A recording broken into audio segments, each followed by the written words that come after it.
कि अगर बेटी की सुरक्षा के साथ खिलवाड़ किया तो तय मानिए कि अगले चौराहे पर यमराज टिकट काटने के लिए खड़ा होगा।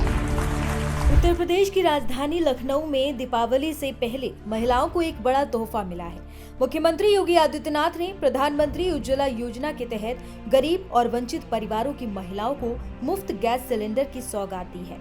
1500 करोड़ की धनराशि से राज्य के 1.86 करोड़ पात्र परिवारों को रिफिल सब्सिडी दी जा रही है, जिससे रसोई में धुएं की जगह अब स्वच्छ ऊर्जा पहुंचेगी।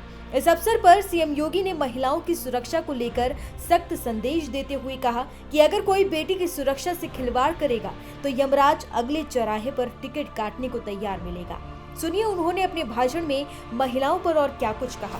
प्रधानमंत्री जी का मंत्र था सबका साथ और सबका विकास।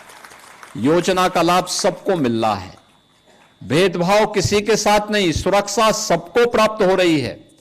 और सरकार की तो पहले से ही घोषणा है कि अगर बेटी की सुरक्षा के साथ खिलवाड़ किया तो तय मानिए कि अगले चौराहे पर यमराज टिकट काटने के लिए खड़ा होगा, छोड़ेगा नहीं। अगर किसी को यमराज से टिकट कटवाना हो तो किसी राह चलती हुई बेटी के साथ छेड़खानी करके दिखा ले। और यह केवल प्रदेश कर सकता, उत्तर प्रदेश सरकार कर सकती है। और ये हमारी वचनबद्धता भी है कि हर बेटी को सुरक्षा देंगे, हर राहगीर को सुरक्षा देंगे, हर व्यापारी को सुरक्षा देंगे, हर नौजवान के हाथ को काम देंगे,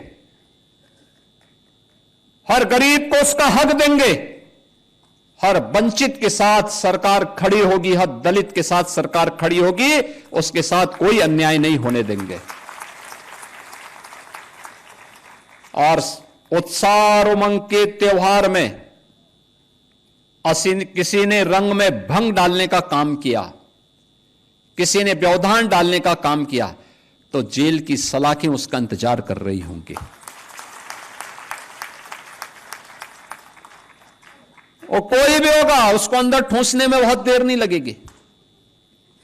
और इसीलिए बहनों वर्यों, पर्व और त्योहार शांतिपूर्ण तरीके से, उत्साहपूर्ण तरीके से, सौहार्दपूर्ण तरीके से एक दूसरे को बधाई देते हुए हमें मनाने चाहिए। और मुझे प्रसन्नता है कि गत 8-8.5 वर्ष के अंदर जो भी पर्व और त्योहार उत्तर प्रदेश में आयोजित हुए, सारे के सारे समुदाय के, होली हो, दीपावली हो, विजयादशमी हो, जन्माष्टमी हो, रामनवमी हो, रक्षाबंधन हो, ईद हो, क्रिसमस हो, गुरु पर्व हो, सारे पर्व और त्योहार शांतिपूर्ण तरीके से, उत्साहपूर्ण तरीके से, उमंगपूर्ण तरीके से आयोजित होते हैं।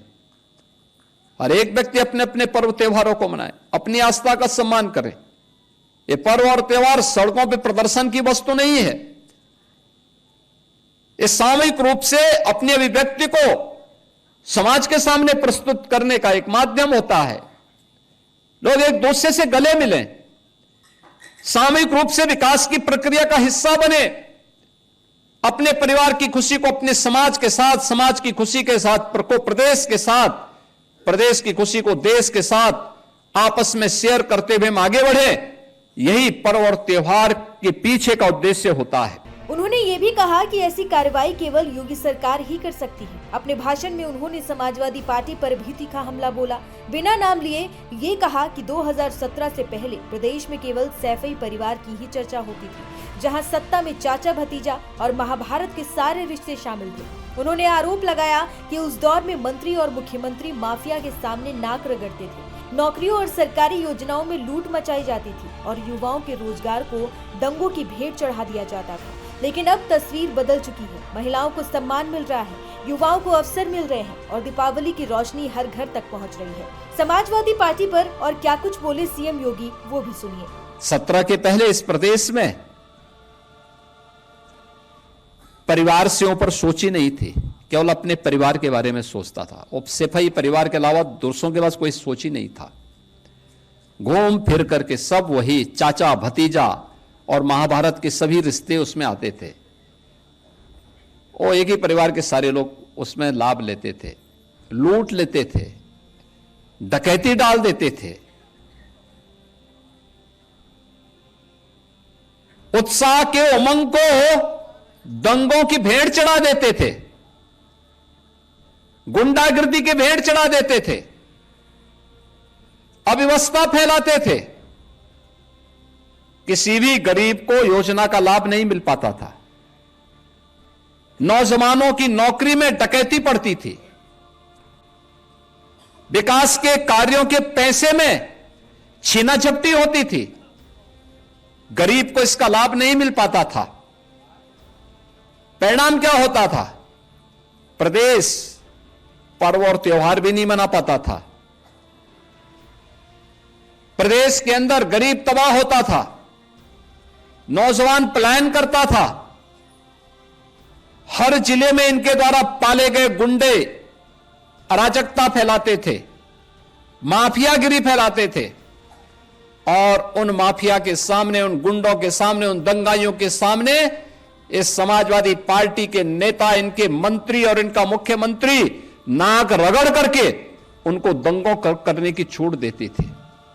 डबल इंजन की सरकार आई और भारतीय जनता पार्टी की सरकार ने कहा कि नहीं, परिवारवाद से नहीं, पूरे प्रदेश को परिवार मान करके काम करना होगा। आज देख रहे होंगे कोई भेदभाव नहीं, किसी की जाति नहीं पूछी जाती, किसी का मत और मजहब नहीं पूछा जाता। प्रधानमंत्री जी का मंत्र था सबका साथ और सबका विकास। योजना का लाभ सबको मिल रहा है, भेदभाव किसी के साथ नहीं, सुरक्षा सबको प्राप्त हो रही है।